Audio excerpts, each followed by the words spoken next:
Hello, hello, hello! It is Father Aaron, the Dungeon Minister, and the always fabulous. You're on this Yang side. Yan Zhao. And we are waiting for our third. The Dungeon Delver is currently delving the wilds of the mall and shopping. So I hear myself on your end. Yes, that was quite weird. Do you still hear yourself on my end? I'll try to be really loud. Ah! Anyway, so we are awaiting the arrival of our third to perfect the three-legged stool that is the Nerd Council of Doom. But meanwhile, let's talk about Bill behind his back. Yes, I am actually afraid he has met his doom. Oh dear, I hope not. Oh, I hope not. Well, a doom at a shopping mall. Hello there, Vinny. How you doing? Doom at a shopping mall for me was being a little kid dragged into the Kohl's or the Bergners, and or was it Boston store? Was that Bergner Wisey or Boston? It's the same chain, but it was one of those two. And I would try to hide, the display, the racks of clothes, the circular. I would get inside. Hey-oh, Squirrel Hermit, and hello, Matt. Oh, my heavens, Forge and Brush is here. And so is Nerd Council of Doom is watching. Nice. Hello, Bob Hastings. I would hide inside of the clothing rack. Happy Christmas to you too, John Stewart Keller. That is very interesting. I wonder if that is Bill piloting the Nerd Council of Doom. It might be. You had a logged in with the. It's not me either. So that's if there's any way to announce something, I guess that's the way to announce it. In the new year, we're going to have a dedicated Nerd Council of Doom channel. And so we will be here as the Nerd Council, rather than it pinging around to our various channels. First day of Yule, blessed be to all. Yes, it is officially the solstice today, isn't it? Or is it tomorrow? It is tonight. It's tonight. I think so. Yes. So it is one of the crappiest days in North America, especially northern North America. It's beautiful. Just beautiful. Hello, Mark Dickey. I had to go and feed cats at my parents' house this morning, and it was almost 8 o'clock. And I thought, wow, the sun's coming up soon. It is. Yeah. Yeah, waking up when it's dark and you think, oh, well, I'll go back to bed. It's 5 o'clock or something. Nope. No. We live on a highway. All right. Well, no. We live on a highway, so the traffic starts. Hello, Wheeling Dragon. The traffic starts pretty early, right? Because it's a major commute. So anyone who has to be to work early is already on the road. So it's hard to tell sometimes if it's 5 in the morning or 7 in the morning. And we're far enough from Toronto that anyone who has to be at work early is on the road to beat traffic, etc. And Matthew Sherman, hello. So we wake up and there's always traffic going all night, all day, right? The only time there wasn't was in the middle of the lockdowns. And I walked out in the middle of the day. I walked out into the center of the road and stood there where it would be just death to stand any other time. And look back at the houses the way they were designed to be looked at, because we have an old house, an old 1880s house. So Yule for me is celebrated in mid-January. Start decorating today now. Well, then you'll have a good time with that. Sorry. Our Orthodox friend. It's funny you mentioned that. I was living in Los Angeles at the time, and it used to take me like an hour to get to work. But then once the whole COVID thing started, I was one of the only people on the road. I'd see like 3 other cars on the way to work. I'd get there in 30 minutes. It was lovely. Yeah, you get past all that. I had to, my mother was visiting, and I took her to the airport yesterday morning. And it's because of all the flights from Toronto to Chicago that she could get. She gets the one that leaves at 11, and so you have to be there 2 hours early. So 9 o'clock. But at the beginning, the traffic was there, but it wasn't awful. But by the time we were getting close to the airport, it was just jam-packed. And it wasn't all people going to the airport. It was just heavy. Vinny asks if anyone has seen War for Rohirrim. Is it War for Rohirrim or of the Rohirrim? I think it's War of the Rohirrim, isn't it? I think it's War Against Tolkien. It's where there's the Delver. Look at him, all festive. Look at him festively adding his headphones. Hello there, Bill. I think hello. Hey. You could be a little louder, Bill. Hello. No, you're fine. You'll down here, the plural of y'all. I have not seen War of the Rohirrim or for the Rohirrim or by the Rohirrim or about the Rohirrim because I don't have any premium services with which to access those things. And War of the Rohirrim was not enough incentive for me to change that situation. I think it's still in the theaters. Yes, it is. It literally just rolled out this past week. Yeah. Oh, I thought it was no, it's the Dune TV show. I was thinking that's on HBO or Max or something like that. And so Rohirrim's in the theaters. I might go see Rohirrim. I don't know. Contemplate the War of the Rohirrim on the Tree of Woe. Here's my thoughts on it. I haven't seen it. I'm probably not going to see it. If you had this fantastic fantasy movie, if you lined a studio up to create this fantastic fantasy movie, Western storytelling, anime visuals, why would you not just create a fantasy story and roll with it? Well, I mean, the answer is clearly they want that sweet, sweet Tolkien money. Yeah. Yeah. It's like the pitch meeting, the Ryan George pitch meetings. Yeah. But why don't we just write our own story? Money. Oh, I like money. Yes. Okay. Because you think we money. You think we could use the legacy of Tolkien to advertise a show that has nothing to do with the stories that Tolkien said? Yeah. Super easy. Barely an inconvenience. Well, no, in all fairness, this absolutely was based on a Tolkien character that was mentioned once and never named. So, totally fair, right? Never named. Well, there it is. And I mean, I figure if they can do Star Wars Skeleton Crew, then they can do War Around the Rohirrim, whatever the actual name of it is. War of the Rohirrim. Hello, rocking round the Rohirrim, have a Tolkien kind of day. Do.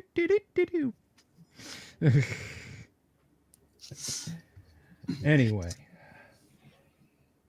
So there is the, as we were announcing, because someone popped in with that, we assume that was you saying hello in the chat as the Nerd Council of Doom earlier, Bill. No, that was not me. That was a different Nerd Council of Doom. That was apparently Nerd Council. That was just Nerd Council of Doom, not the Nerd Council of Doom. The Nerd Council of Doom. So I don't know what's. Yeah. That's interesting because I also have Nerd Council of Doom registered, and that was not me.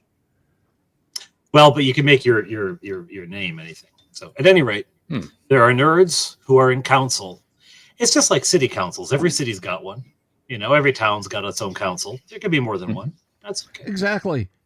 The internet is big enough for all of us.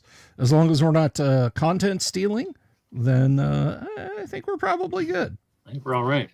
Yeah, and and just like a normal council, we also talk about bus schedules and potholes. Times when we're not here. Yes. So Gonzalo Lira's bar tab. I don't know if it sucks. I have seen and read and heard both sides of that story. If anyone out there has seen, I would like to hear, because I don't know if it sucks or not. I have seen a few clips from it. One of my favorite film critics, hands down, is of course The Critical Drinker. I'd highly recommend you check his channel out if you have not. I don't always agree with him. I don't. Right. And sometimes I think he gets things incorrect. I have watched his reviews of classic films and been like, I didn't want to be the actually gif, but I was like, actually, but he almost always gets it right. And in watching the clips in his review of it, first of all, he said, look, visually it's really nice. It's fine. It's fine. But there are a couple of points that are just shot for shot remakes of what was in Jackson's Lord of the Rings. When Aragorn pushes over or pushes open the gates to Meduseld, the front door, and his head's kind of bowed and he's shoving. It's like the animators literally just laid tracing paper over every frame of that and redid it for the main character. Yeah, how do you beat that shot though? That was perfect. It was a perfect shot. It was. I suppose there is a certain amount of, because this is a Peter Jackson production, so he's got every right to go and steal his own stuff, right? Mm-hmm. So he's just borrowing liberally, so that people go, "Oh yeah, this is the same." Yeah, okay. Yeah. So I don't bear it any animus, but I have no. I'm entirely neutral on it. I have no strong desire to see it. Yeah. Sorry, folks, if you were hoping for a big throwdown, hate fest about it, Yeah, I may do a video about it for next month when I get back to regular videos. I look forward to hearing your opinions on that, Yang. Well, thank you. It is one that I'll probably watch. I think. I mean, as soon as Christmas is over and I get my brain back. Yeah, it's kind of a busy next week for you is going to be a little frantic, Dungeon Minister. Well, today we had a waffle breakfast this morning, so I piled the boys in the car to go get waffles, and then back because Fleetwood, the eldest, had violin lessons, and then back with Fleetwood to go to a funeral. And then back to this. Yeah, funeral at this time of year that's hard. Yeah, you're always going to have the holiday as a remembrance. But yeah, so today was particularly, but it's not too bad. Yeah. So is it about Strider? No. So that would have been cool. The person who built the castle in Helm's Deep and fought the first battle there was a king of the Rohirrim named Helm Hammerhand. There is a bit in the film of the Two Towers where Theoden says, "Let the horn of Helm Hammerhand sound in the deep once again," and then Gimli runs up and blows it because that's something the Rohirrim would do. Just let some random dwarf run up and blow the horn. But whatever Pete. Dirty dwarf lips on that horn, yeah. Exactly. How did he reach it? I mean, they're like these big, tall Vikings. But I think most of the Rohirrim were dead at that point. So who else is? It's the ones in the fortress. Tolkien mentions in passing, literally one sentence in a paragraph about Helm Hammerhand that he had a daughter, as he is detailing the first battle at Helm's Deep, centuries, I should point out, before the War of the Ring. And he never mentions her again. He doesn't give her a name. What Philippa Boyens and Peter Jackson did was they took that one sentence and blew it into a 2.5 hour movie script. And it is something else that Critical Drinker did in talking about it was he compared it shot for shot with the opening two acts of the Disney Pixar film Brave. Mm-hmm. So yeah, if you've seen Brave, you know what Hera Hammerhand's story is. Yep. That's it. If you've seen Brave, you know what Hera Hammerhand's story is, and you can just switch your brain off and just watch. A nerd. Hello. Just enjoy the animation. Yeah, exactly. Just, put on, get yourself like a DVD copy of Record of Lodoss War, the Japanese D&D based anime. Put that on, pipe that through your speakers, and then put on War of the Rohirrim and mute it. And, there you go. You've got the perfect 1-2 combo.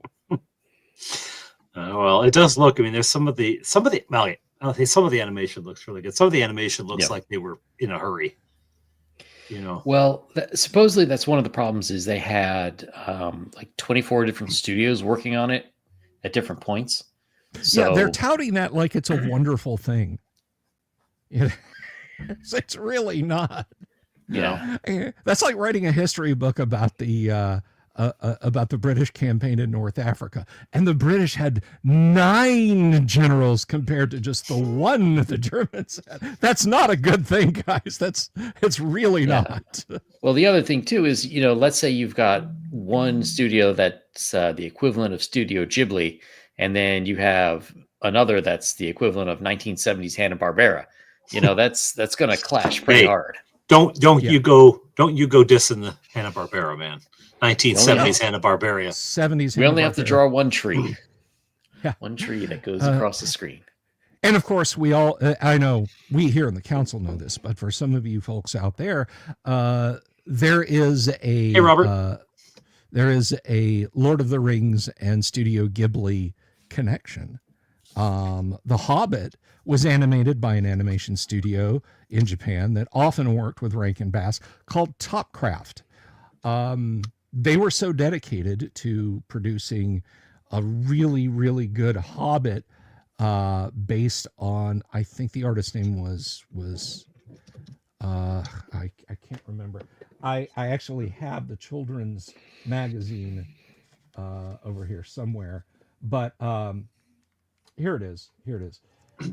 Anyway, so Topcraft basically bankrupt themselves making the animation for The Hobbit as true to these illustrations from Children's Digest. And it wrecked them. However, the animators formed a new studio, Studio Ghibli, after doing all the animation for the Rankin Bass The Hobbit in 1978. And now you know. Now we know. Knowing is half the battle. G.I. Joe. And red lasers and blue lasers are the other half of the battle. But anyway,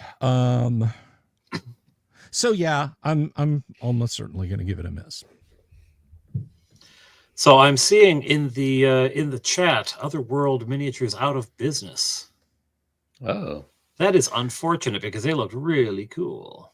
They went out of business back summertime. He had said he was going to wind down the business, and then one day he said, "Okay, warehouse stocks 50% off. Here you go."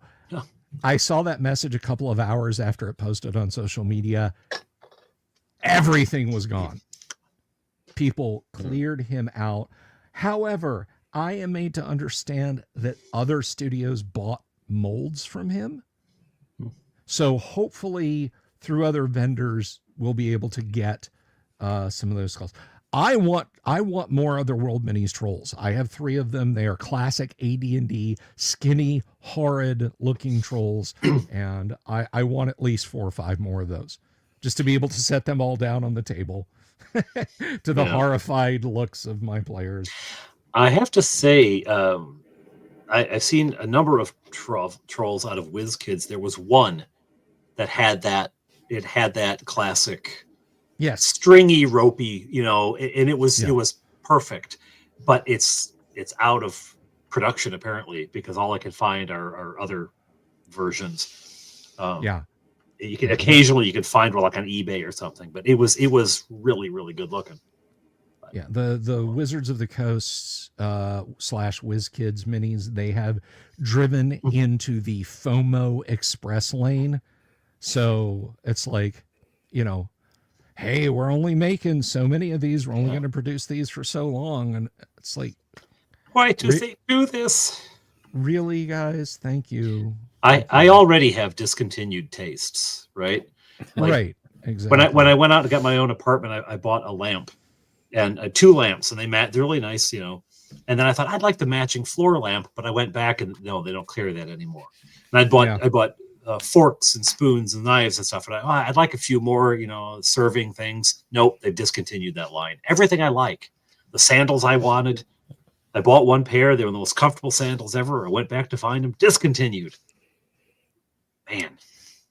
Cal mentions that Richard always gave him more free minis with large orders. Very nice of him. One year for Christmas, my dear wife got, or was it Father's Day? I can't remember.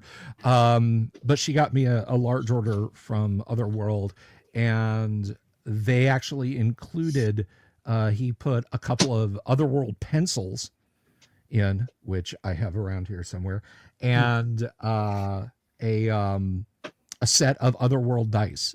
So they actually have, for the 6 pip, they have the Demon Idol face on them. Cool. Nice.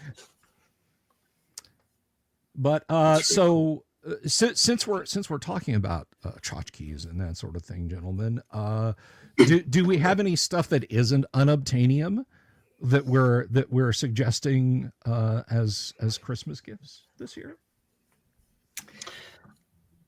Yes.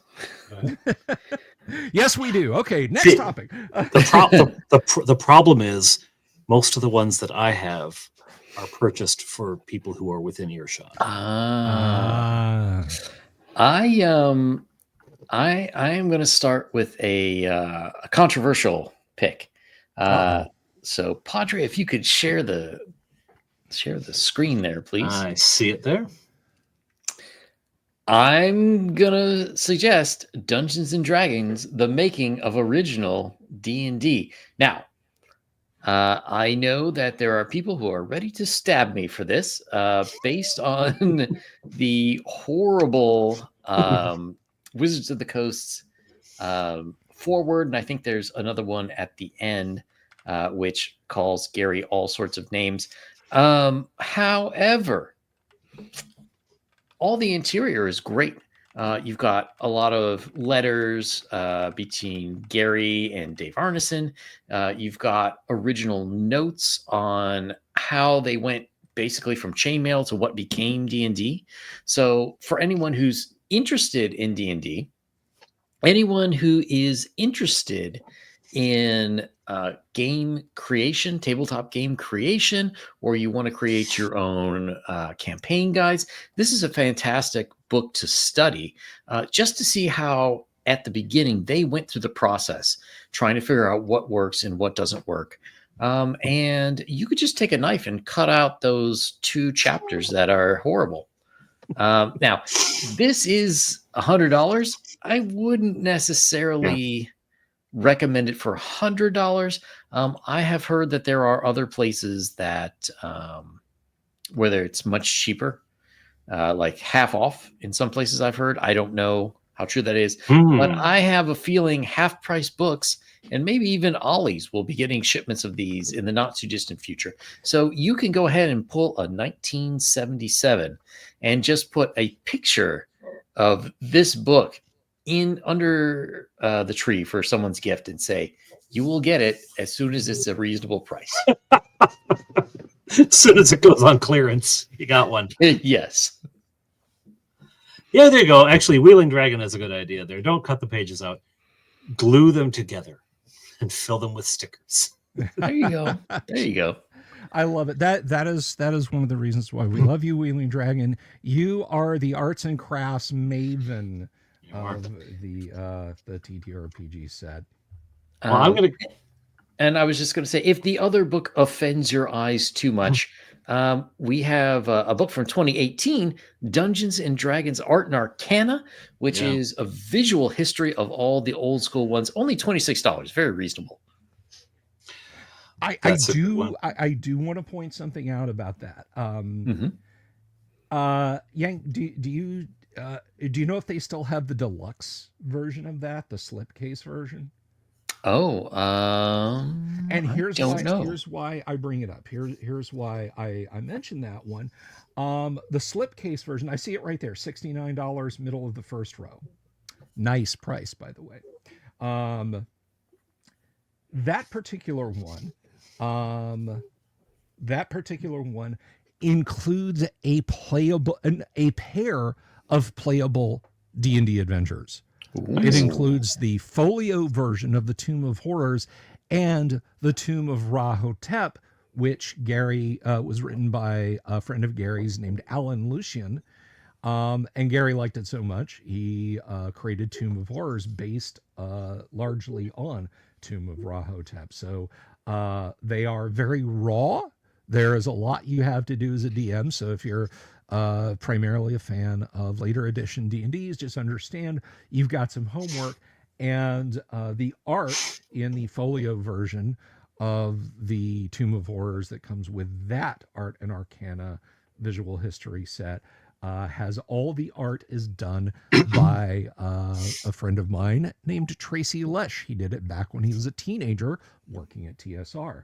So, but if you just want a good volume just for sitting and thumbing through and reading the $24.99 one, I actually have a copy of that one too. My reading copy around here somewhere is a perfectly cromulent volume. Cromulent. I have another suggestion which falls into my practical category, which is the next mug or some such similar idea. We live in such futuristic times where Self-eating coffee man. where now that we're playing in the middle of winter and it's friggin' cold, I don't want my drink, my tea, my precious lifeblood to go cold on me, after sitting here for 5 minutes. I want it to be just as delicious as when I steeped it. Good. So that's my, there are many other ones that are not $99. I would recommend that. Yeah, well, are there any branded that have the the ampersand on it or something? Just a little bit of. Not that I saw. I was looking. Speaking of pitch but I didn't meeting see any. level money grubbing. Well, I've got something that is. Let's see. Share screen. There we go. These prices are Canadian, so don't pay any attention to that. But I just like them because they're big dice. They're jumbo foam polyhedral dice. So for those who have poor eyesight, perhaps you really see them, or if you really want to knock over all of the minis when you roll.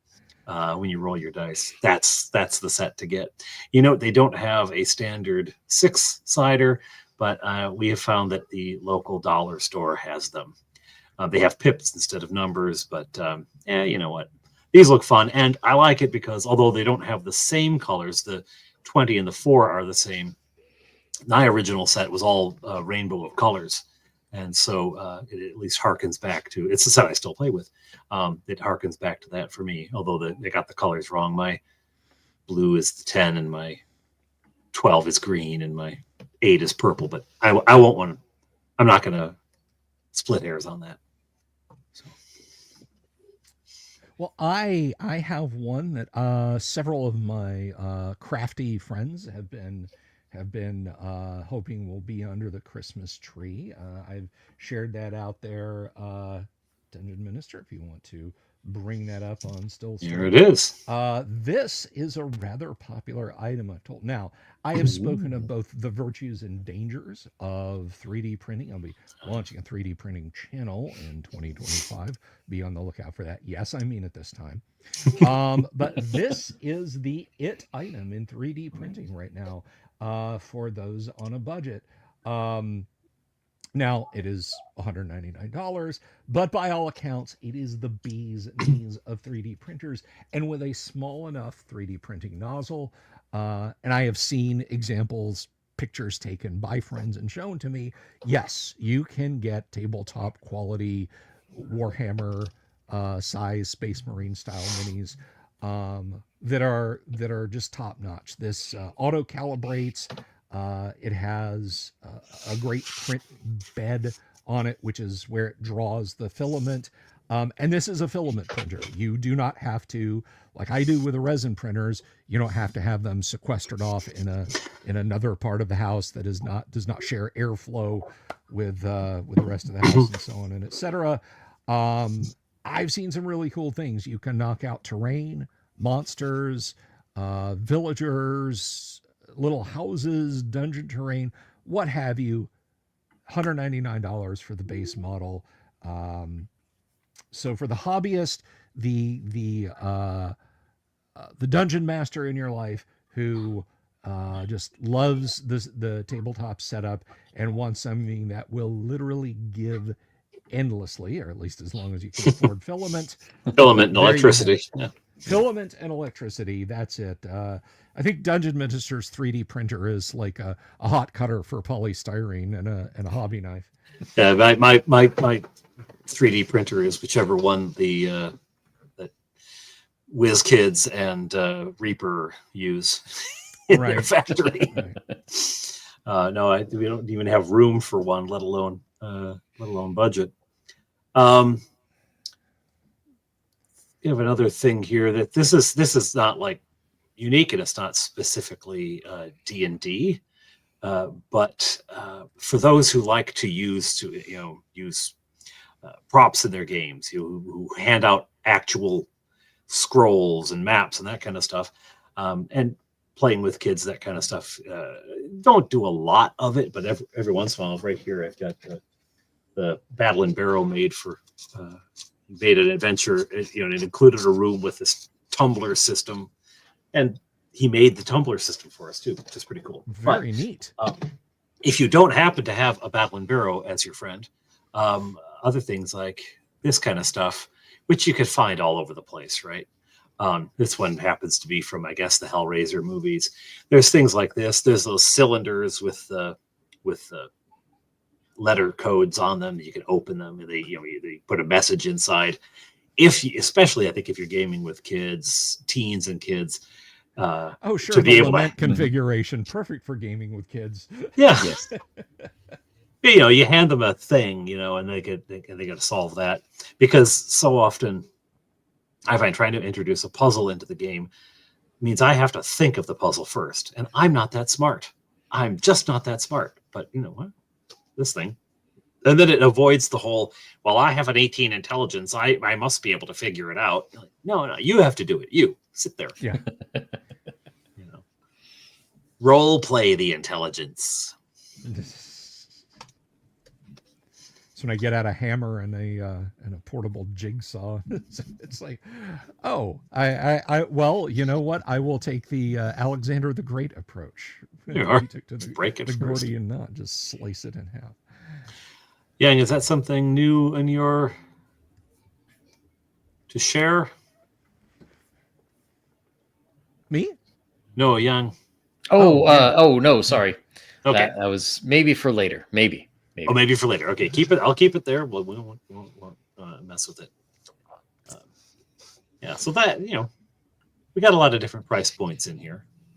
I will say that's another thing. I don't have a link to it or anything, but I don't know where they saw this, the giant space hamster, but my older boys got it for Bob Johnny for his birthday the other day. A giant space hamster mini. So it's like almost the size of an actual hamster. It's just a funny thing. I don't know what it's from, but it just sounds funny. I think they enjoy that. Now, one thing, I think this is always a banger. Absolutely. I'm kind of with Yang on this front. We don't like, we may greatly dislike Wizards of the Coast, and rightly so, for some of the stunts they pull. But let me share this real quick. I'm gonna show you guys the page on Amazon when I put this up there. These are the icons of the realms. And yes. why are these miniatures awesome? The icons of the realms minis, blind draw packs, and I kind of did a tongue-in-cheek unboxing of one back over the summer. I have the which I realize you guys are looking at me on a postage stamp and you can't quite see. I have the basic D&D, the Holmes basic D&D Red Dragon. I gave one of those away on a drawing on my channel last week. But these sets include miniatures that are based on classic D&D art. Now, the sets themselves are about $14.99. So if you want to have an entire tribe of David Sutherland / David Trampier looking kobolds, one, it's a blind draw, and two, it's an incredibly inefficient way to do that. But if you're looking for a fun, I'm going to get one or two as a stocking stuffer for a loved one. The Icons of the Realms painted minis are absolutely gorgeous. And yeah, this is all new art, but you can see some classic D&D characters in there. I believe there's the classic Mordenkainen. There's the classic Loth, I think, is available, but it's first edition AD&D art that you can get in these sets. Here's the thing: if you have a local gaming store, go there first to buy them. Don't buy them. First of all, you might not get them on time from Amazon at this late hour. It's the 21st when we're doing this live stream. But support your local gaming store. Dip in there and say, hey, I want some Icons of the Realms classic D&D minis. Give me a couple of booster packs of those and have some fun opening them. And I think these run the sets I'm thinking of, giving our poor viewers scoliosis. That's a bunch of that's like a whole brick of booster packs. But hey, here's a fun looking bunch right here, for example. Well, I recognize them. Just a few of them, yes. No Bobby the Barbarian, though. I'm a little disappointed in that. What's up with that? I don't know. Who was that guy next to Eric? I'm not sure. We have Eric and Presto and where's what's her name?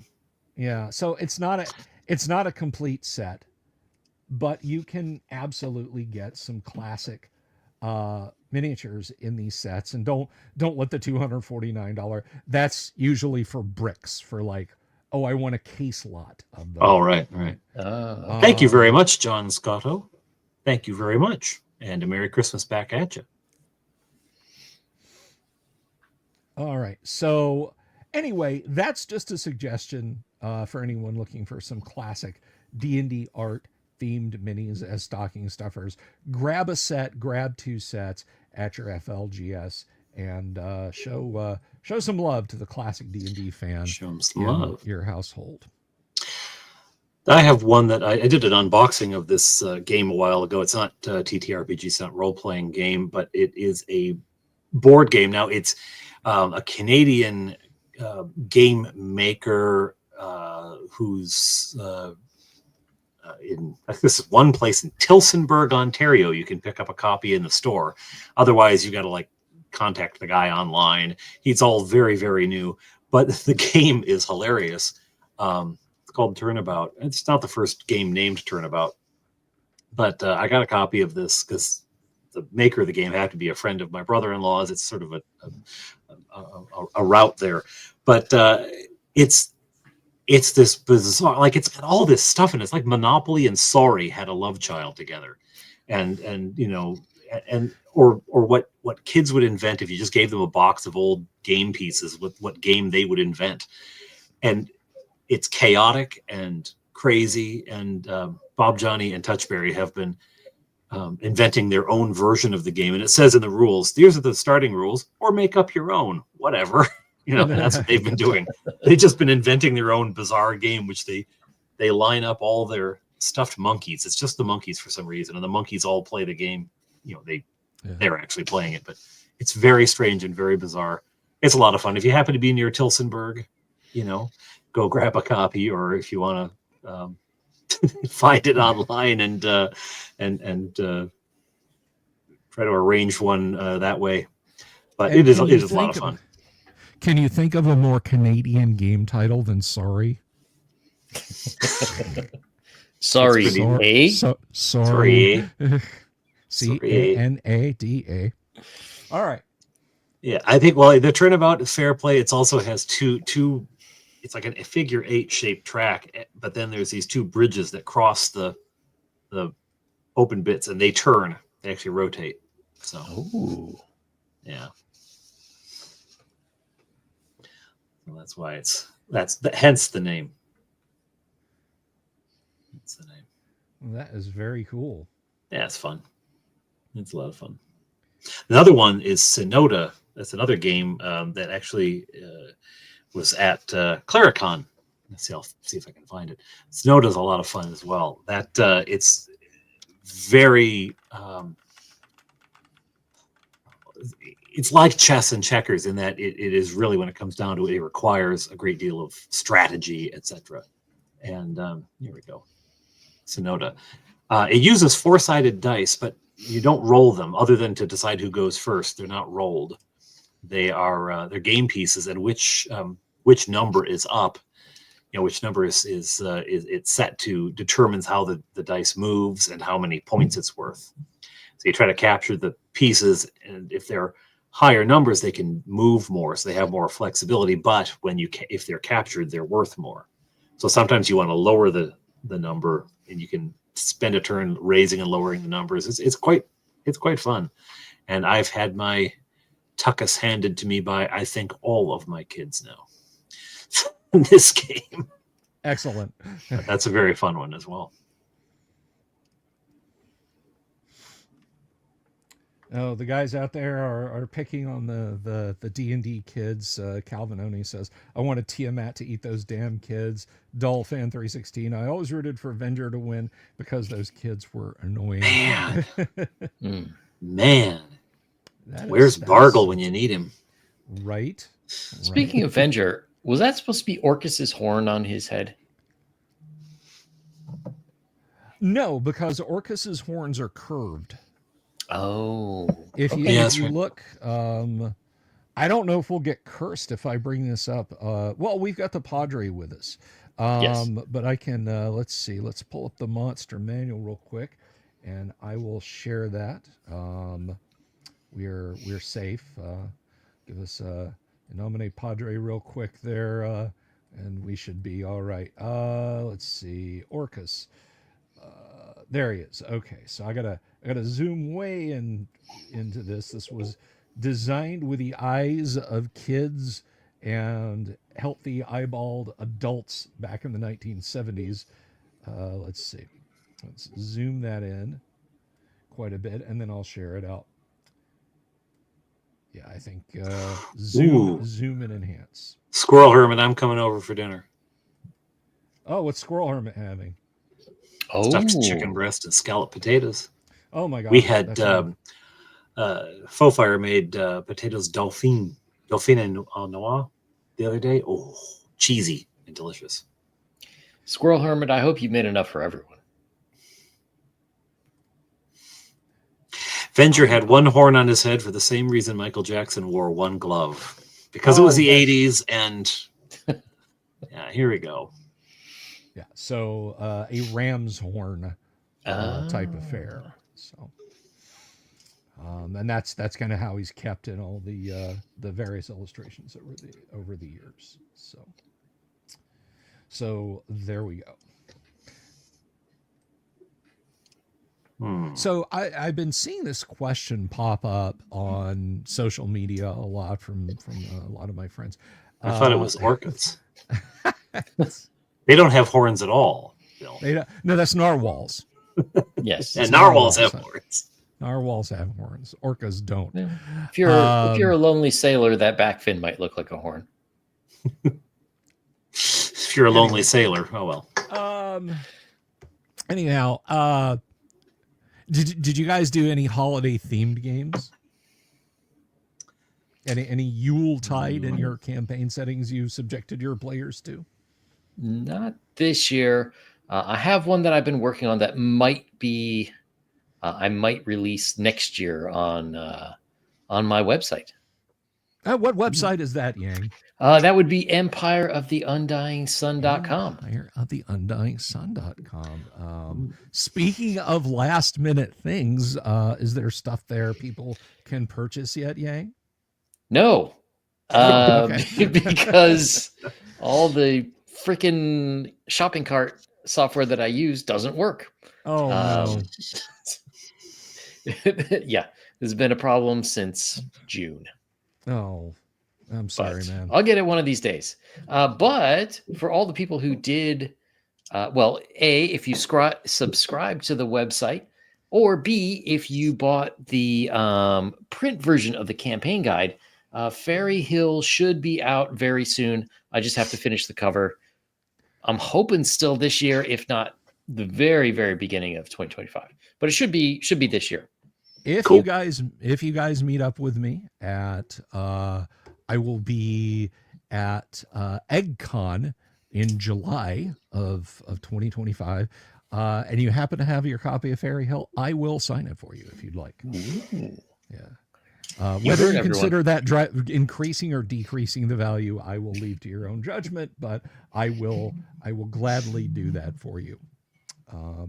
Because I'm the guy who, where do we live asking for a friend? Ha, ha, ha, ha. I live in a missile silo somewhere in Florida. Undisclosed location. I live in the dystopian present. I live in Canada. That narrows it down. Yeah, exactly. You're not going to find them. All the igloos look alike.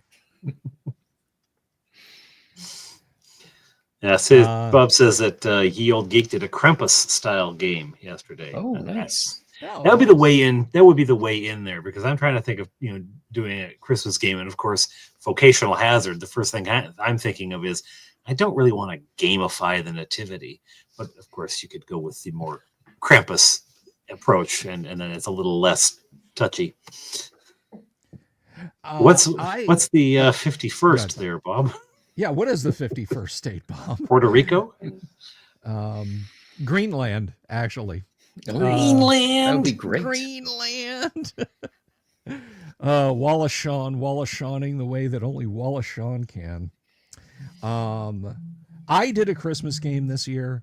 I do one every year because my group, my AD&D group, is scattered literally from southern Georgia all the way to Washington State. And I'm poor. And so I can't give them exorbitant gifts except in game. So every year there's a mix of dimension hopping, Santa Claus encountering, holiday themed fun. And I did that again this year for a few sessions. And then when they get back in January, we're flipping the switch back to hard mode, and they will be continuing G2 Glacial Rift of the Frost Giant Jarl. So I did a little holiday themed gaming round the Old Deller's Dungeon for my private Monday night group. Excellent. So apparently it was purely for the sake of the dinners that people were talking about. Dinner related and nothing to do with bringing your Grinch-sized sack and cleaning us out of TTRPG products, Dolphin. And Squirrel Hermit lives near the epicenter of that train derailment and explosion. So if you have to cross through the desolation of Smaug to get to him, but yeah. Squirrel Hermit lives in the zone of exclusion from the Stalker video games, or Roadside Picnic if you want to get all classical. You need some Gamma World level chemical suits to get out there. Yes, another game that's returning in just a week or two. Yes, back to some classic Gamma World on stream. Pretty good. Well, we've knocked down the Christmas shopping list, unless you've got anything else in mind. I don't really have anything in particular to mind. Dolphin says, well, now that we've given him the idea. Anyway, hey, if you can move the blast door slab out of the way to get in here, come on in. The radon gas and tetanus-filled water that is in 2/3 of the silo should more than keep you having a good time. I'm protected by the full might of the Canadian military, so I mean, bring a stick. That's both fighter planes and all three tanks. Yeah, that's like more than 1,000 geese right there. And they've got a new propeller on one of those fighter planes, so you're yes, yes. Anyway, yeah, but speaking of things gamey, but of this is something else. You guys, you can always jump on the Steam winter sale. I'm not going to pull up my Steam page, but Steam is doing their winter sale right now, I think through the 2nd. And it is very easy to give gifts on Steam. You literally just find out that person's Steam account or even their email address, and you can gift them a gift on Steam, and they'll get it and play it. And Steam has thousands of games and dozens of good ones. So for those of us who are ignorant, what is Steam other than boiled water? Steam is a content delivery service and games management utility created in the early 2000s by the Valve Corporation, creators of games that don't end in 3. And what Steam does is that your Steam library is utterly portable. So if you're having a lot of fun playing, say, Baldur's Gate 3, and your parents drag you to Nana's house for 6 days over Christmas, and you're like, I'm bored as hell, but hey, Nana has a PC. You can log into your Steam account and play the game there, and then pick up your saves right there. Just uninstall it before you leave. Nana doesn't need to see what's going on with Billy, the bear and the tiefling bard. Billy, why won't you eat your Christmas Day dinner at the table, Billy? Why are you in here, Billy? You come to see me. Yes, lots of titles are deep discount on Steam. But the reason I bring that up is not so you can all click off of this video and go looking on Steam. Please don't do that. It's kind of been an unhappy Christmas for a lot of game devs this year. AAA gaming has taken quite the walloping lately. Studios are not doing well. They are not doing well. AAA titles, and by AAA, I mean, people think of like, War of the Rohirrim, $190 million movie. Well, that's expensive. AAA games into the 2022 era, we're starting to hit over $500 million budget for games. $500 million to develop a single franchise video game. We're going to hire these professional voice actors. We're going to do full motion captures of their bodies. And of course, there's a lot going on about, why are you making the characters so unattractive? Why are you injecting certain political slants in your games and so on? And games enthusiasts are turning their backs on them. One of the largest game studios, keep an eye out for a fire sale, Padre. You may be able to pick this up in Canada. Ubisoft is... You mean the company? The company, yeah. Ubisoft is on the verge of bankruptcy. They are not doing very well. That's what I want. More financial instability. They might sell it for a couple cups of Timmy's. You never know. There you go. Take them down for some Timbits, some coffee, some maple Timbits, some poutine and fries, and you may have yourself a video game company. People wake up tomorrow and find out that their Steam library is full of liturgically based video games. We've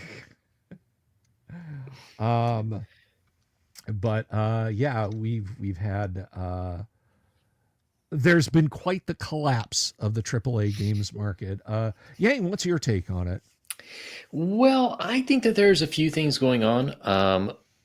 I was talking to somebody about this the other day, offline, but the to me, part of the problem could just be that since these games take so many years to develop, these things have already been in the pipeline for the last 3 or 4 years, where these kinds of topics were not only considered acceptable, they were considered the gold star standard. Whereas, things have really fallen apart in this year specifically. It may be a few years before we actually see the video game industry catch up. They might have to release some product just to tell investors, like, well, we're still doing stuff. You can't just scrap something that you spent $500 million trying to build. Yeah. So that is problem number one. Problem number two, in my opinion, is, let me put on my old man hat right now. Young people do not know how to write. These kids. Exactly. And so, Padre, if you could put up that screen share now. We've had this in our back pocket for a while, folks.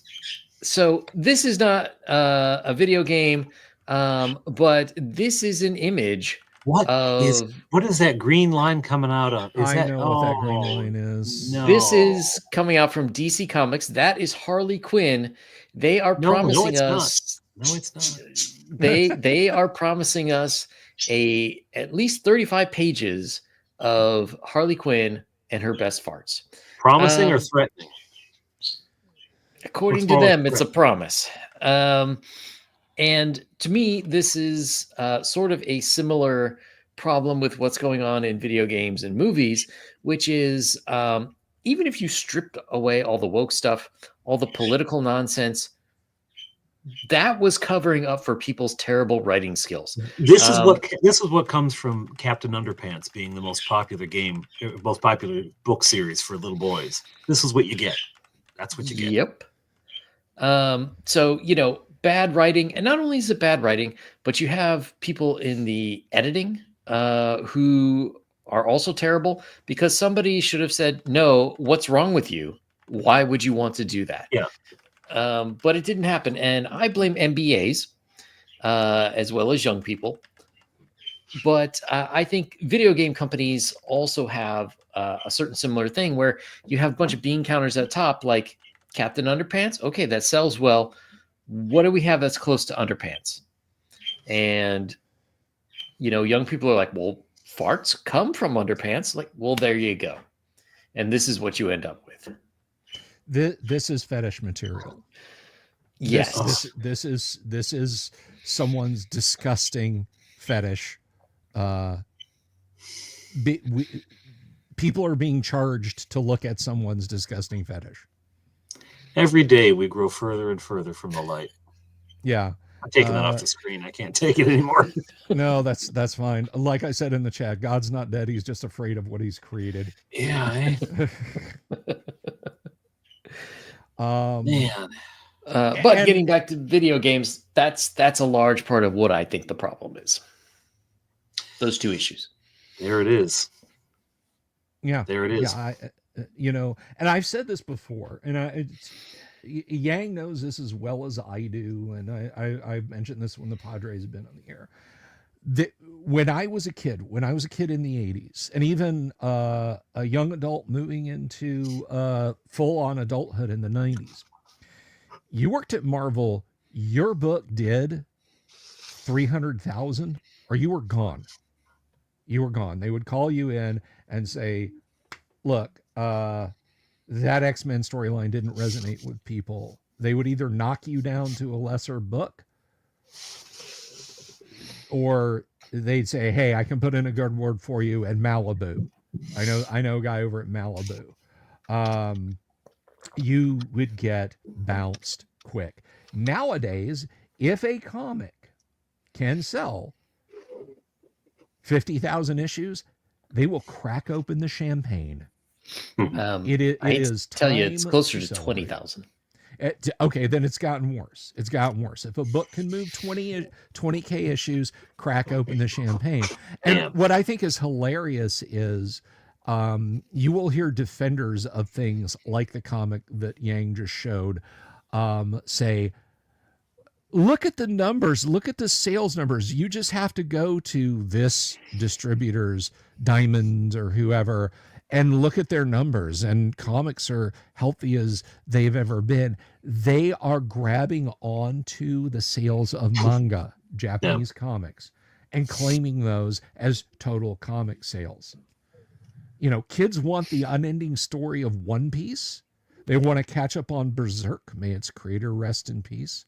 My Hero Academia. They want the latest horror from Junji Ito. They don't want that fetish material from DC. That book will sell 8,000 issues, I promise you. Meanwhile, the next arc of My Hero will probably do 80 or 100,000. Easy. Yikes. But to take it back to video games, it's the same mentality. It's the same mindset. Yep. So well, that's I mean, I think it's pervasive through all the entertainment industries. And you know, the problem is when you have stuff like this, people will start to look elsewhere. So, you know, like Bill was saying, now, I don't know if you know, but Sony has said that they're not going to pay for or distribute as much sexy manga or themes that might be considered a little bit more inappropriate if we yes, the stuff that sells that people want, Sony is saying, Yeah. we're not going to distribute more of that.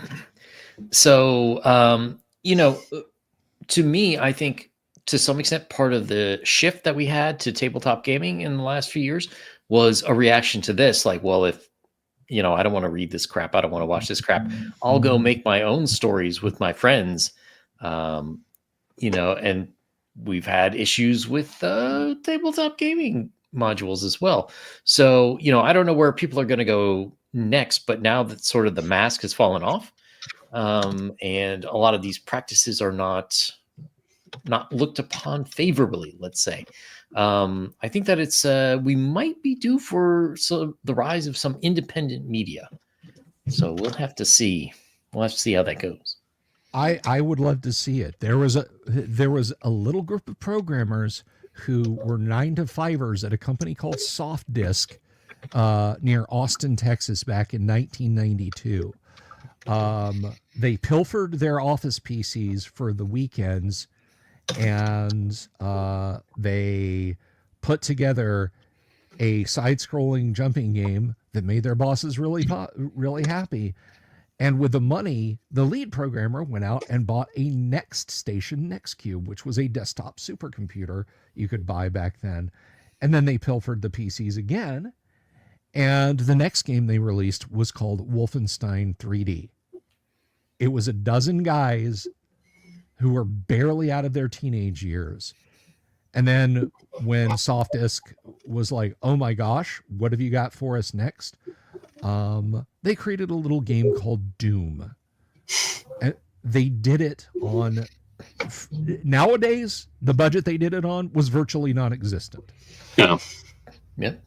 Square Enix, Sony, Ubisoft, even as they are now, they would spend more on a single boardroom lunch than what John Carmack, John Romero, American McGee, Tim Willits, all of those brilliant, brilliant kids back in the 1990s spent to create the games that defined PC video games.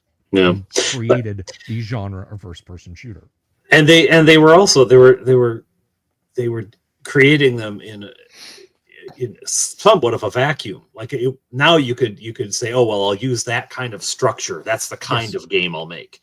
You know, because it was like side scrollers back then, right? It was Metroid and you know, what's the one with the mushrooms? Oh, my brain. Super Mario Brothers. Mario. Thank you, Mario. Super Mario, and you know, so it was all sort of side scroller stuff, and it was just a totally different look. It's a totally different thought.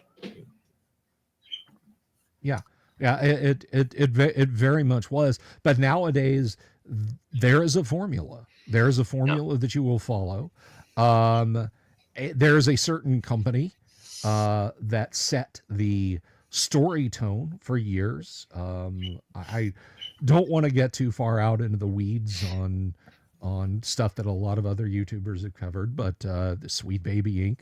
came in and said, your story is going to be this way, and that's going to reflect back on your gameplay. And we had 8 years of ever increasing budgets and ever weaker story writing, and the bill is coming due. The bill is coming due, and these companies are having their lunch eaten once again by nascent id softwares. I look with bated breath to video game development to see where the next id software is coming from. I don't care what Warner Games does. I don't care what Ubisoft does, because all they're going to do is release a bloated mess that my perfectly serviceable 8th gen 1080 Ti driven computer will choke on. So I'm not interested. I already know they're not going to release something I like. I want to see somebody bring up the next Doom. I want to see the next Commander Keen. I want to see the next Duke Nukem, 2D or 3D. So that is what's going on in AAA games. They're having a very unmerry Christmas. And there's individual programmers, there's artists, there's sound technicians. There's a lot of people who probably just had to keep their heads down and keep their families fed and keep the lights on. I'm not cheering on the loss of anyone's job, but the corporate structures themselves being shaken to the foundations can only lead to good things. So I will say good. ColecoVision, Dungeon Minister. Yes. The only thing you needed, I tell you what, if in 1984 I had gotten a ColecoVision with Pro Modules 1 and 2, I would have been just like, hook it to my veins. For you kids who may not know, the ColecoVision was a fantastic console by itself. It had a 65, 70 game library, which back then was enormous, by the way. Don't roll your eyes and go, who cares? But it had the Pro Module 1 that was an Atari 2600. Yes. You plugged it into your ColecoVision's cartridge slot. I'm not going to get into the weeds on the technical. It turned your ColecoVision into an Atari 2600 compatible computer. And you could then sit there and play 2600 games. I think there was an Intellivision module. But I mean, imagine today you go out and you buy an add-on for your Xbox One S that turns it into a PS5. Yeah. That was a big flex. That was a pretty big flex. Yeah. I had the Coleco actually, and it was awesome. My gosh. Better palette, better sound, faster CPU, faster video graphics drawing. And the ColecoVision, the guys at Coleco would get the contract to port games to other consoles and deliberately nerf them. And then say, look, that's as good as we can do. So like the Coleco port of Donkey Kong to the 2600 looks like ass. And I know that because you can get a homebrew port of Donkey Kong for the Atari 2600 that was written a few years ago that's gorgeous. It looks just fine. The ColecoVision guys the Coleco programming team would nerf their 2600 ports to get you into the store to buy a ColecoVision. And if they hadn't screwed things up with the Atom computer, we might be talking about, well, the ColecoVision 10 is out with its, dual 3D accelerated GPUs and water cooling. Yeah, I remember they had a keyboard. I did not have the keyboard, but they had the beginnings of it. And, you just use your TV as a monitor. And this was back before the average person could afford a real computer. It could have really taken off. Could have kneecapped the Mac. I think that was the Pro module too, but then they folded that very quickly into the Atom, which is what killed Coleco. Yeah. The Atom, because every machine they sent out had to come back for service. Literally every machine was defective, and this was never fixed, by the way. The machine ran on 2 high-speed tape drives. They looked like audio cassettes. If you turned the machine on and you had your basic program cassette in, it literally fired an EMP burst inside the case, and it would erase your tapes. Now, for you kids who may not know, basic, beginner's all-purpose symbolic instruction set, basic was how you used your computer back in the day. Yeah. If you wanted to use your computer, you had to be able to type in programs out of magazines. Writing 5,000 lines of code just to get a little picture made out of punctuation marks of a bird. Yeah. Flap across the screen once, and then you'd pat yourself on the back, save it to tape, and never play it again. But the Atom, the Atom came on. The Atom's basic loaded off of tape.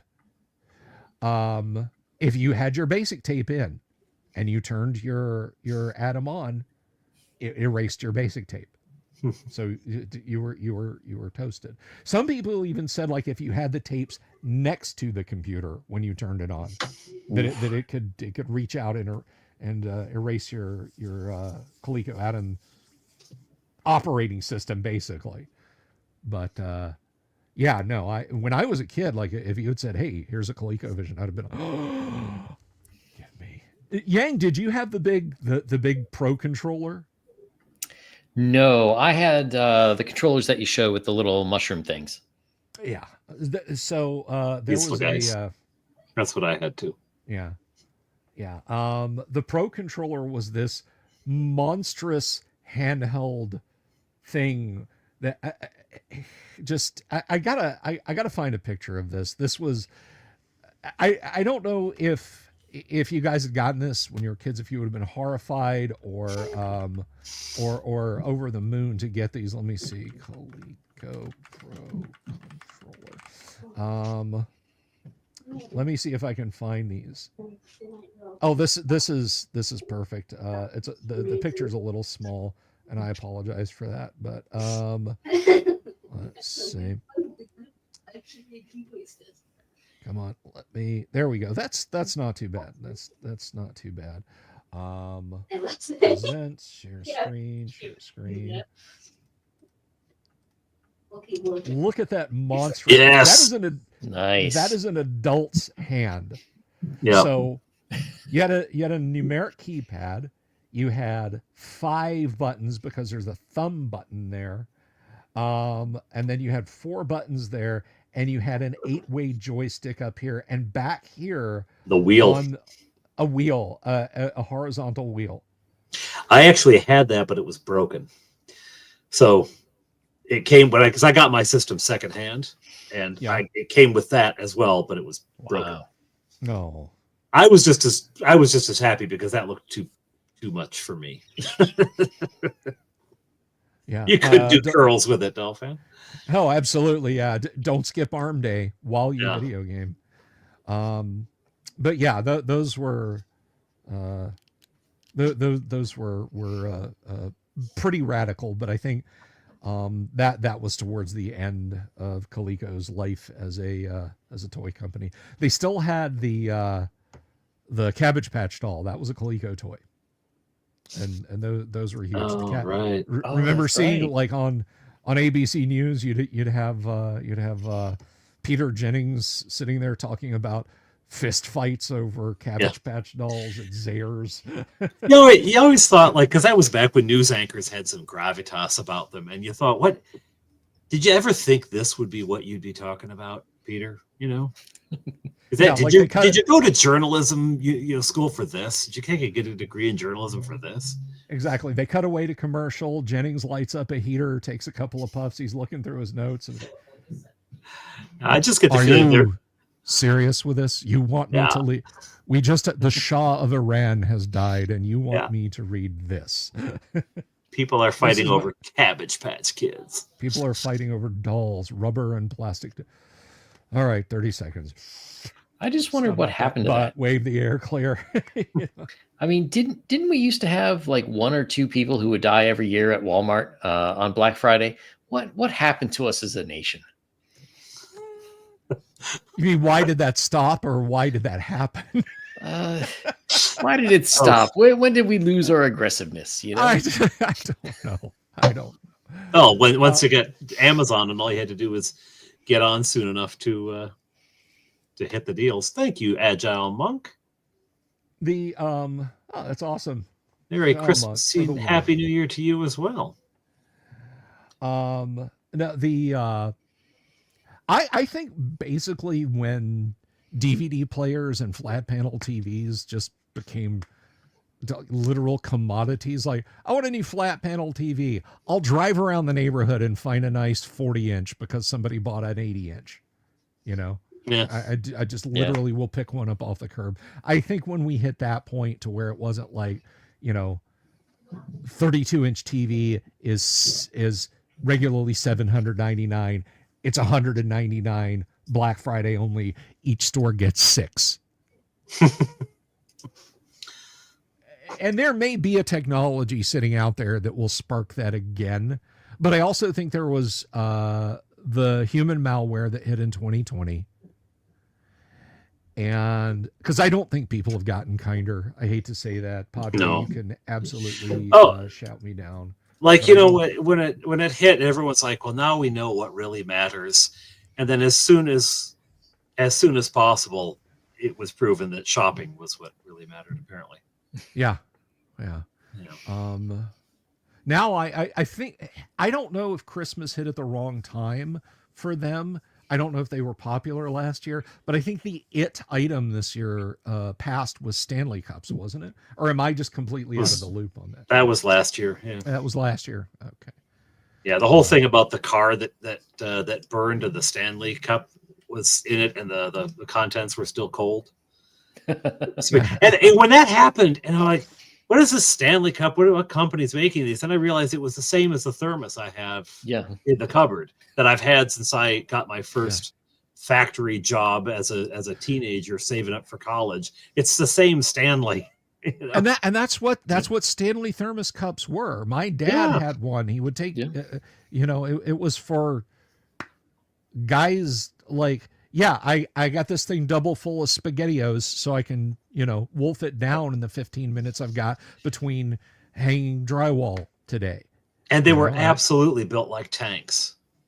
Right? Oh yeah. They were, you could either drink your soup out of it, or you could use it to fight off a burglar. Cause my dad would launch his Stanley thermos off the top of his truck probably once a quarter. And it never got more than a dent, because he'd put it up there, get in the truck, start fiddling around, start up, get halfway down the block, ka-tong, ka-tong, ka-tong, ka-tong, get out, pick it up, look it over, put it in the truck, and drive on. Yeah. Agile Monk says, fighting and killing for consumerism is just a decay in our society. This is not one of those things they go over, but, I don't know, during Saturnalia in ancient Rome, was there, Horace Victius has the finest silver chalices in town. Let us seize his shop by force and take what stock he has. I mean, maybe it's always been that way and we just won't know. That'd be fabulous. Adam Jacques says, just joined us. Why are we talking? Oh, we're just talking about consumerism in the holidays. Yeah, we were going to the Stanley. What was the fights in malls over Cabbage Patch dolls is what started it. Yes, because we talked about the ColecoVision. Yeah. And how Coleco Toys made the Cabbage Patch doll, and how people were rioting to get Cabbage Patch dolls back in 82, 83, because we were talking about video games before that. And we have somehow ended up talking about Roman history. There you go. Which is proof positive. Every man thinks about Rome at least 4 times a day. That's right. But Well, since we're on the topic of Christmas, to lighter subjects, Padre Yang, either one of you guys can field this one. I will certainly offer up my opinions. Favorite Christmas specials, classic Christmas specials, the ones that defined Gen X. We know what we're talking about. Yeah, absolutely. I will tell you right now, I have had on repeat in our car, in the sort of digital library that it has, which still befuddles me. I don't know how to edit it. So once the thing's in there, it's in there forever. But I've had on repeat for 2 weeks now the Charlie Brown Christmas soundtrack. Nice. Constant. Just the soundtrack, but not the special itself, right? Yeah, no, not the special. It would be bad if I was watching that while driving. Just the soundtrack. Yeah. Oh, look what Snoopy's up to now. Right into a snowbank. I am going to say the California Raisins Christmas special. Oh, I remember that. Interesting. You're thinking with your stomach once again, Herb. It had comedy. It taught us what a wassail was. And it also had a great soundtrack. I think Christmas cartoons plus good music makes the best combinations. The Carol of the Bells on that was hilarious. Yes. Yeah, that is Will Vinton's Claymation Christmas. That is such a fun little one. And you're right. You know, here we go waffling among the fields of green.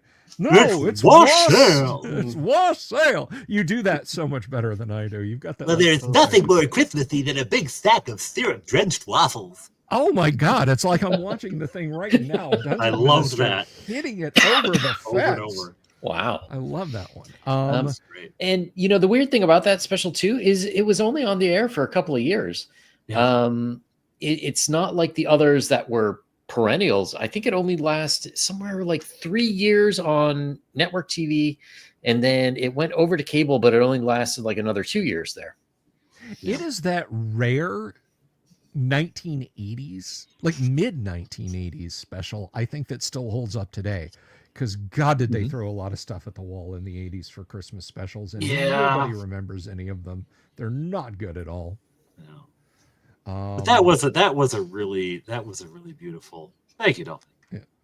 That's beautiful. And you know what, Bob, the Hastings, the Rudolph one and the Frosty, yes, and they were unnerving. What the island of misfit toys? What fever dream did that come out of? But we watched it, right? Okay, so for my favorite three in order, from third to first, my third favorite, because you said fever dream, because this one is in both the meta and plot sense a fever dream. Year Without a Santa Claus. It is a blink and you'll miss it moment, but when they're reprising the song at the end, Santa says, "I dreamed of terrible things." The entire Year Without a Santa Claus was literally a fever dream being had by Santa. He literally dreamed that kids like he had to make this deal, or he made this deal to not do Christmas, and then kids said, "Well, we'll help you make Christmas happen." And then one little girl sent a sad letter, and it is completely bonkers, but I love it for Heat Miser and Cold Miser. I absolutely love it for Heat Miser and Cold Miser, and you can't argue me off that cliff. I will kill on that hill. I love the Heat Miser and the Cold Miser. Their songs are top notch. Number two, Nothing in the World, for pure animation, not animatronic stuff. Nothing in the World beats How the Grinch Stole Christmas. It's a good one. Boris Karloff, and people rightly praise Karloff's reading of it. Thurl Ravenscroft. You're a foul one, Mr. Grinch. And I'm sorry, Trent Reznor and even newer bands with their gothic industrial metal, the lyrics to you're a mean one, Mr. Grinch. Your heart's an empty hole. Trent Reznor could only hope. To have lyrics that edgy in his music. I mean, and of course, it's got a great ending. But the top of the heap, in all sincerity, I don't ironically enjoy it. I embrace it. I love it because it encompasses the true spirit of the Christmas season. Is Merry Christmas, Charlie Brown. Yeah. Or Charlie Brown I Christmas. think so. 60 plus years ago, Charles Schultz and the other team working on it looked at the way the world was. Cynical, commercialized, self-centered, narcissistic, and they made a simple parable about the importance of the real meaning of Christmas. And when Linus reads from what is Luke. What is it? Luke, Gospel according to St. Luke. The Gospel according to St. Luke. He just steps out on stage, reads the piece. Charlie Brown picks up the tree, walks outside, decorates it. We have the moment when it falls over, and everyone else who has mocked him, they come out and they sing "Hark the Herald Angels Sing." Yep.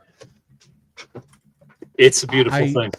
It is a sublimely beautiful and incredibly important moment. You cannot knock me off that off that pinnacle. Charlie Brown Christmas is hands down the best ever made. If you said, look, you cannot, we're taking the others out of circulation, and by law you have to turn any copies over to us except one of your own choosing. Charlie Brown Christmas, the rest may go. Yeah. I just want to take a moment to say thank you. My ear trumpet has been struck by lightning, and tell you that's one of the silliest, funniest names I've ever seen on YouTube. I got to hand it to you. Gonzalo Lira's bar tab, you've been knocked off the pinnacle. My ear trumpet has been struck by lightning has taken the the top there. I love the Charlie Brown Christmas for how there is a sadness to it. There's a melancholy to it. I mean, if you even listen to the music, the Christmas Time Is Here piece, it's lyric and there is this sadness. It's the only way I can put it. This sorrow behind it. It's not devoid of joy at all, but there's a melancholy to it. It's a melancholy, yeah, and it's wonderfully, and that's actually all of Peanuts until you get to the sort of Cool Joe stuff. You get to the Cool Joe, it kind of not so much, but Peanuts in general is this mature look at childish life, right? About a child's life. Mm-hmm. So, I mean, that whole thing, it's such a, and then you get, but out of it though comes probably the most joyful song ever, Linus and Lucy. Yes. When that comes on, I'm a danger to other drivers, because again, I've had it in a car, and I'm like, the cars. Yeah. But it's such a beautiful, beautiful, beautiful special. I agree. It really is. And I remember one of the most, I guess, ironic moments ever is they thought it was Bill Melendez. I talked a little bit about this on a stream last week. Bill Melendez and company thought that they had ruined it did not look good. And after they screened it, before they screened it for the executives, and Bill Melendez said, he leaned back and looked at one of the animators and said, "We did it. We ruined Christmas. They'll never, this will never get shown." Oh man. And the executives came in and watched it, and he said there was not a dry eye among them. And think about TV executives in the 1960s. Okay. Yeah, really. Well, the fact that they used, for all the specials, they used actual little kids to do the voices. Mm-hmm. Yeah. There's an absolute lack of pretense. No one's trying to be cute.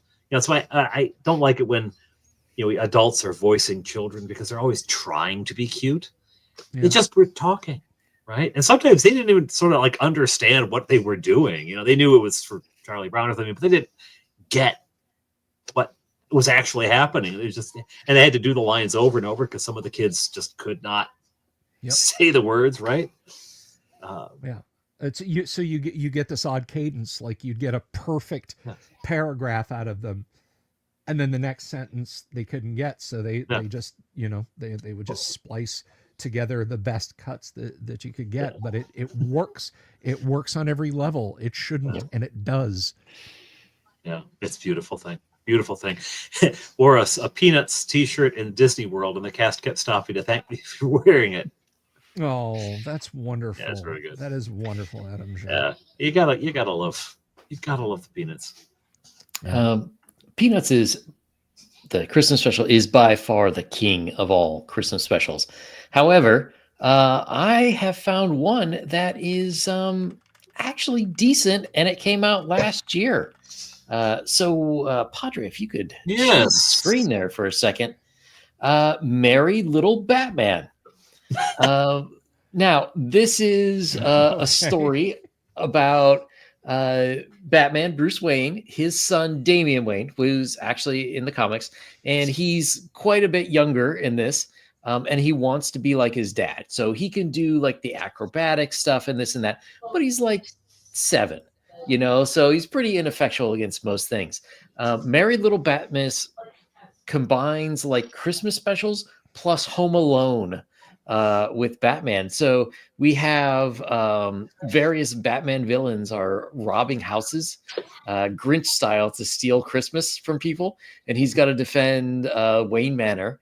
And then his dad is he was tricked into going out on a call with the other Super Friends, so you can't find him. And now little Damian Wayne has to try to save Gotham. But it's actually a very touching and heartwarming story, because Bruce Wayne is often portrayed as like this cold psychopath, but here he's actually a very loving father. And when it becomes apparent that he was tricked and his bat plane gets destroyed, like he's all freaked out, like, no, I got to get back to my son. It is absolutely great. I generally would not like an animated show in this style, and I don't like it when they take superheroes and they try to make little cutesy things like there was like the Super Dog Friends or something like that. But this is actually a very heartwarming story. It's got a lot for older people. If you have those Easter eggs in there, it's got a great portrayal of Alfred as this incredibly geriatric man who looks like he's going to fall apart any second. But he's like such a loving, doting grandfather to Damian, and even still to Bruce, the adult Bruce. It is excellent, and I would recommend it. I believe it is still on Amazon.com and Freeverse.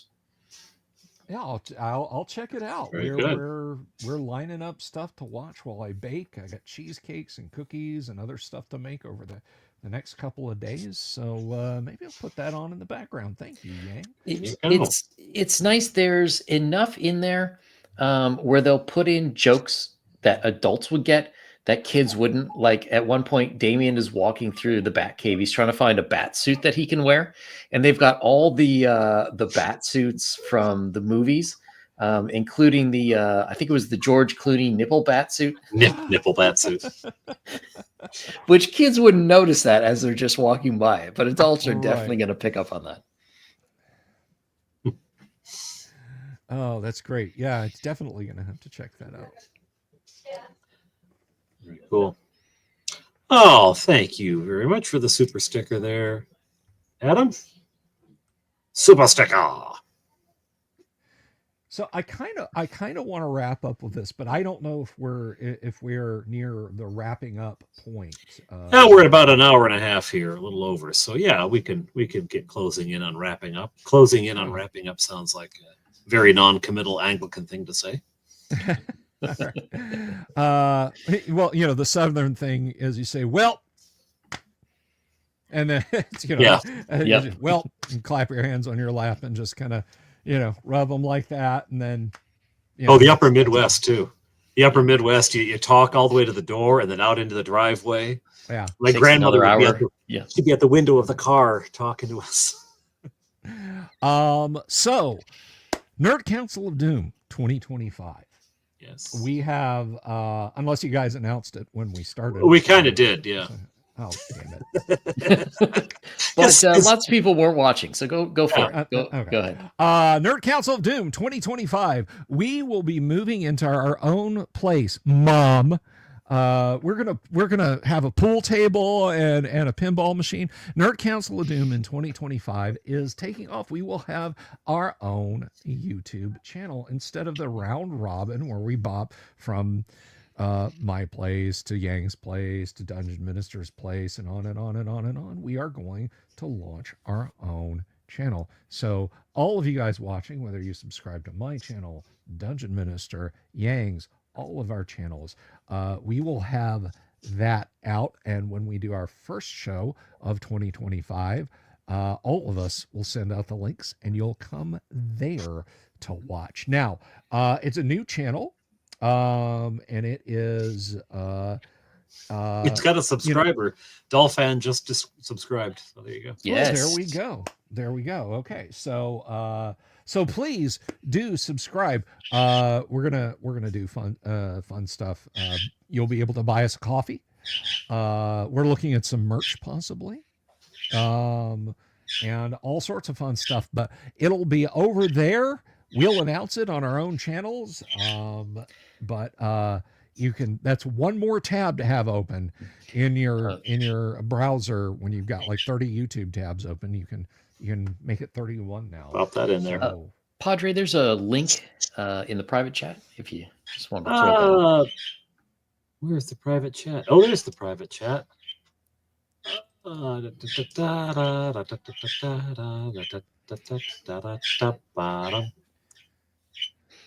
Do be patient. I am old.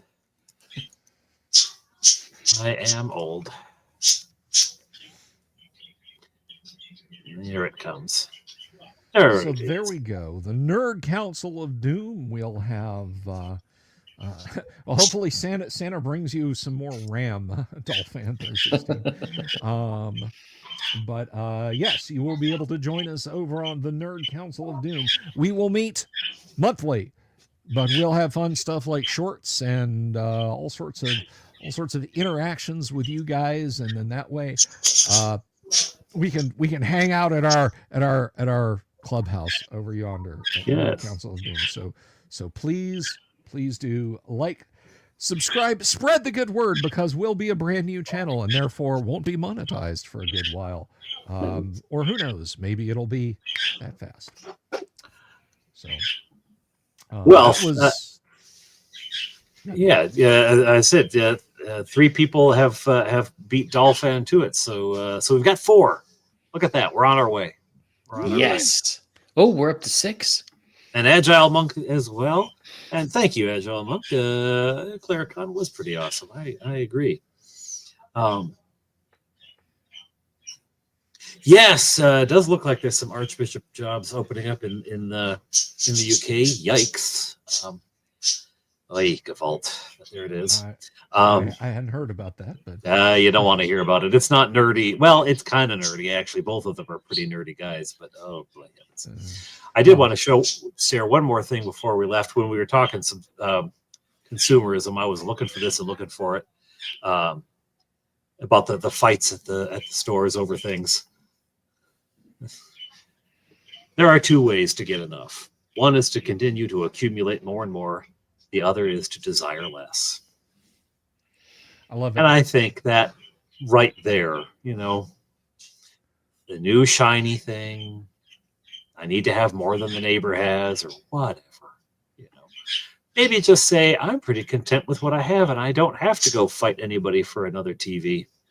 I don't have to go wrestle somebody for this doll or that doll. Let me just pleased with the world and my life as it is. One I of the certainly am. Go One of the ahead. best things about being a classic D&D fan is I have all the stuff that I want. As long as I can still find graph paper, I Just mind so. you, I like the foam and making terrain and stuff, but really, I just need the graph paper and pencil. Good. Well, thank you all for coming. Thank you also to John Scotto, Agile Monk. My ear trumpet has been struck by lightning, and Adam Jacques. Jake's Jacques, I don't actually know. I know if it were straight up French, but you're British, so you are likely a descendant from the Norman invasion. So I don't know exactly how it's pronounced over there, but anyway, thank you all for the super chats and stickers, and for helping support the Nerd Council of Doom. So yeah, if you haven't gone over to subscribe, please. I'm sorry, Mark, it kind of does, but you can make one more. You'll paint it, I'm sure, soon. Go over and and subscribe over at the Nerd Council of Doom. I thought so. I thought the Norman Heritage. Yeah, we're bringing up 1066. Still got a beef with the French about that one, but to go over to the Nerd Council of Doom, and if you're not already, go other way. Not back there. Over here. Go subscribe to this gentleman and that gentleman. And if you're not subscribed here, go to subscribe wherever that is on here as well. Parting shots, parting holiday message, gentlemen. Goodwill towards all men and women. God bless you all and keep you during the holiday season. God bless us, everyone. I'll see you all on the flip side of Christmas. Take care. God bless. Peace. Night, everyone.